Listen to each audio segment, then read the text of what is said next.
Hi everyone, we are back with a new fan coding video. Today's library, we will look at a library called PSUtil. Let's say you would like to know the status of your laptop battery, whether it's low or whether it's fully charged, or whether or not your laptop charger is being plugged in.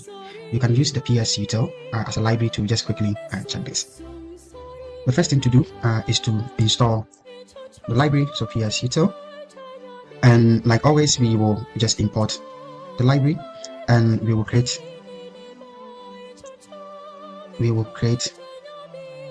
a variable called battery, and with this util we are just going to pass what we call the sensor battery model. This is going to return all the status of our battery and then store it here.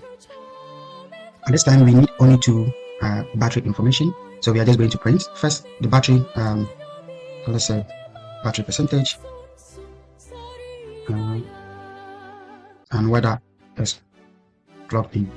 So let's print the first one. We will say print. Yeah, you can either use f-string, but I'm just gonna give it a battery percentage. And here we are just calling the percent on the battery information we have stored here. And we will do the same for whether or not it's plugged in. So we also use the same model here.